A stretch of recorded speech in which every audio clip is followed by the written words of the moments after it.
एक ऐसा दौर होता है ना जिंदगी में जब सब कुछ अचानक बदलने लगता है। अपनी आवाज, अपना कद और हां, अपनी भावनाएं भी। इसी दौर का नाम है किशोरावस्था। और ये जिंदगी के सबसे रोमांचक लेकिन हां, थोड़े उलझन भरे सफरों में से एक है। तो चलिए आज साथ मिलकर बचपन से बड़े होने के सफर को समझते हैं। वेंकटेश और देवयानी की ये बातचीत कुछ जानी पहचानी सी लगी ना। हम सबने कभी ना कभी अपने आप में या अपने दोस्तों में ऐसे बदलाव देखे ही हैं। अरे तुम लंबे हो गए, अरे तुम्हारी आवाज बदल गई। ये छोटे छोटे बदलाव ही तो वो संकेत हैं कि हां, अब हम बड़े हो रहे हैं। तो किशोरावस्था है क्या आखिर? अच्छा, इसे ना एक पुल की तरह सोचकर देखिए। एक तरफ बचपन है और दूसरी तरफ एडल्टहुड। और ये जो किशोरावस्था है ना, जो करीब 10 से 19 साल की उम्र तक चलती है, ये वही पुल है जिसे हम सब पार करते हैं। और जाहिर है, जब कोई इतना बड़ा सफर तय करेगा तो अंदर और बाहर दोनों जगह बदलाव तो आएंगे ही। तो ठीक है, चलिए इस पुल पे अपना सफर शुरू किया जाए। सबसे पहले बात करते हैं उन बदलावों की जो सबसे साफ साफ दिखते हैं। मतलब वो बदलाव जो हमें हर रोज आईने में नजर आते हैं, हमारे शरीर में होने वाले बदलाव। पहला और शायद सबसे बड़ा बदलाव है ग्रोथ स्पर्ट।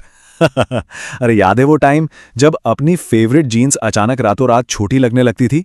बस ये वही है। ये एक पक्का साइन है कि शरीर तेजी से बड़ा हो रहा है। लेकिन बात सिर्फ लंबे होने की नहीं है।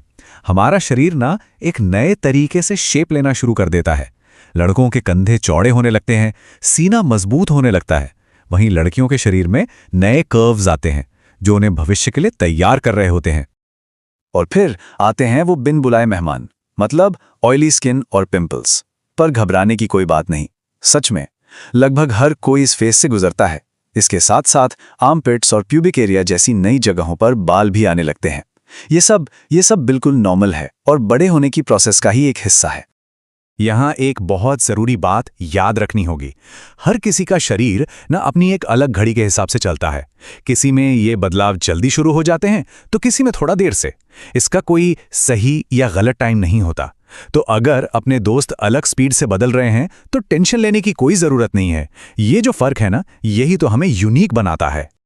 साइंस की भाषा में इन सभी बाहरी बदलावों को सेकेंडरी सेक्सुअल कैरेक्टरिस्टिक्स कहते हैं। थोड़ा भारी शब्द है ना? आसान भाषा में इसे शरीर का एक ट्रैफिक सिग्नल समझिए। ये बस ये सिग्नल दे रहा है कि शरीर अब एडल्टहुड की तरफ बढ़ रहा है। ये बदलाव सीधे तौर पर रिप्रोडक्शन में शामिल नहीं होते, पर इनसे मेल और फीमेल बॉडी के बीच का फर्क साफ नजर आने लगता है। अच्छा, तो बाहर क्या क्या बदल रहा है ये तो हमने देख लिया, पर कहानी सिर्फ यहीं खत्म नहीं होती।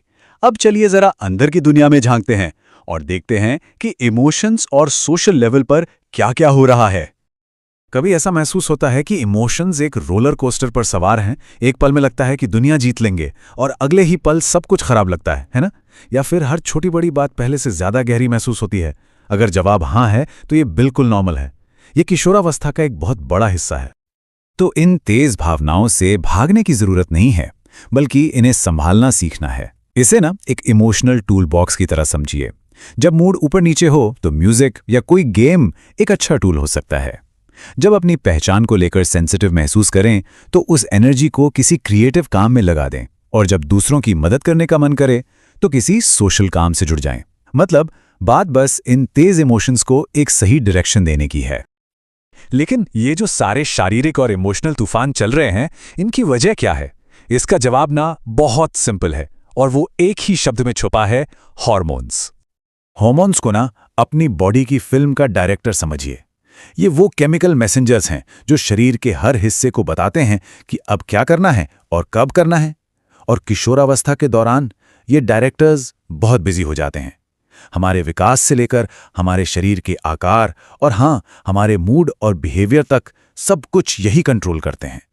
तो अब तक हमने क्या और क्यों को तो समझ लिया।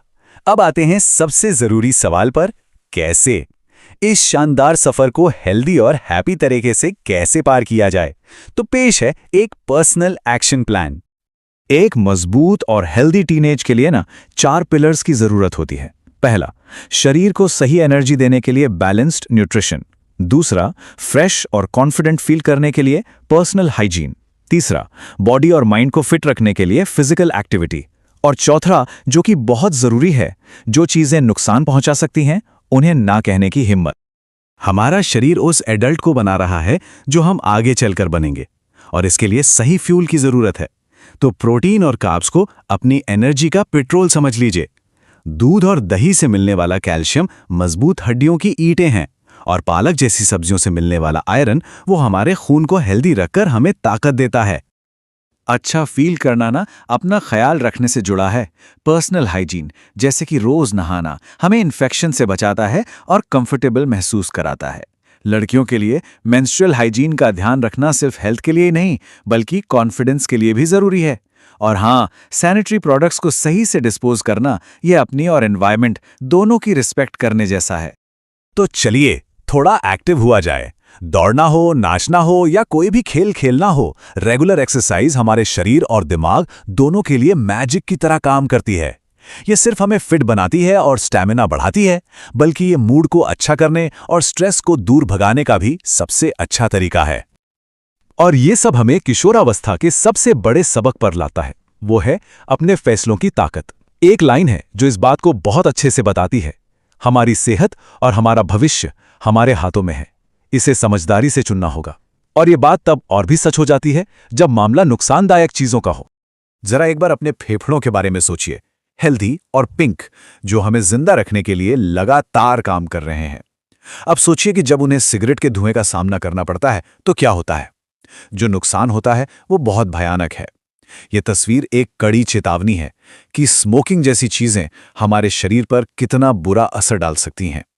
ये याद रखना बहुत जरूरी है कि इस सफर में कोई भी अकेला नहीं है। अगर कोई भी, चाहे कोई दोस्त हो या जानने वाला, नशे की लत से जूझ रहा है तो मदद हमेशा मौजूद है।